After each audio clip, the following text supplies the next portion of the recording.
What would happen if you only had $5 a day to live on?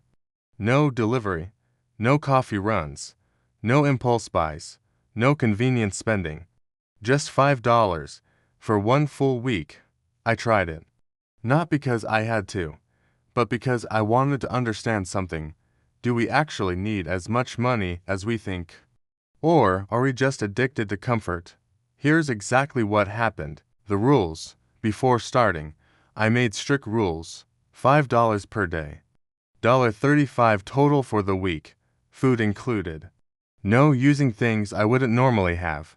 No cheating with hidden pantry advantages. Fixed expenses like rent weren't included. This was purely about daily variable spending, groceries, food, small necessities, that's it. Day 1. Reality hits fast. $5 disappears quickly.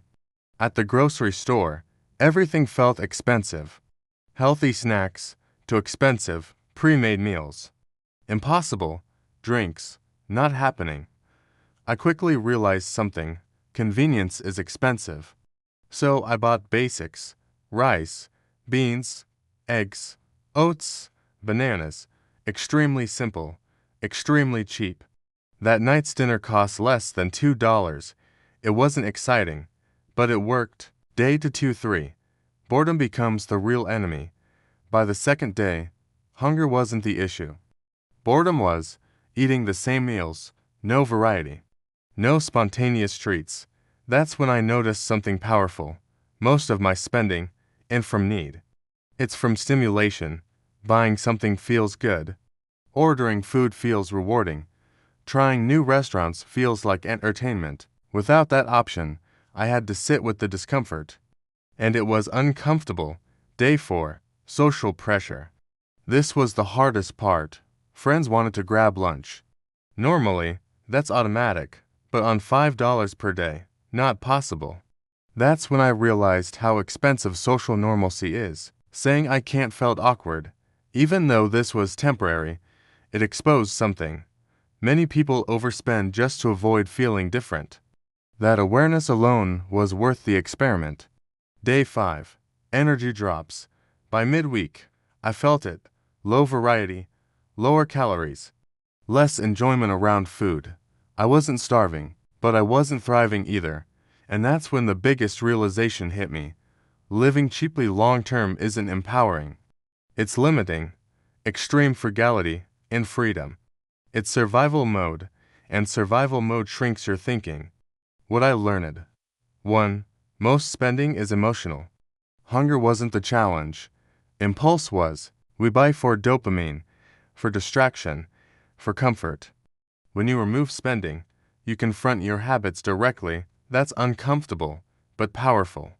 2. Income matters more than extreme budgeting.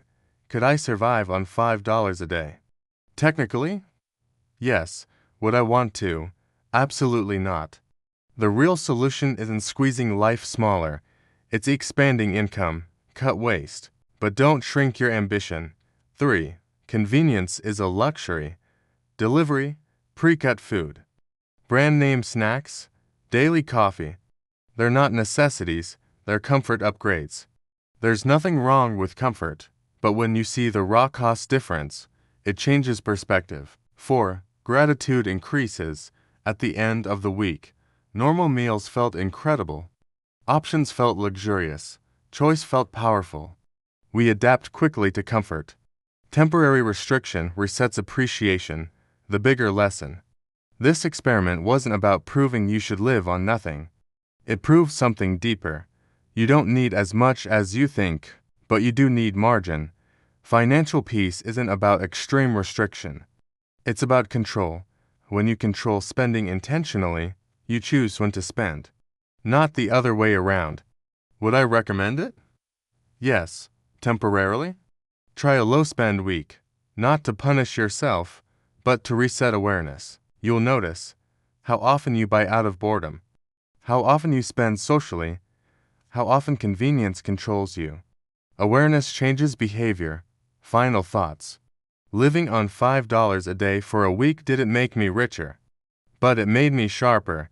It made me more intentional. And it reminded me of something important. Wealth isn't about deprivation, it's about choice, and the more control you build over your spending, the more freedom you create. You don't have to live on $5 a day. But you should know you could survive if you had to. That confidence changes everything.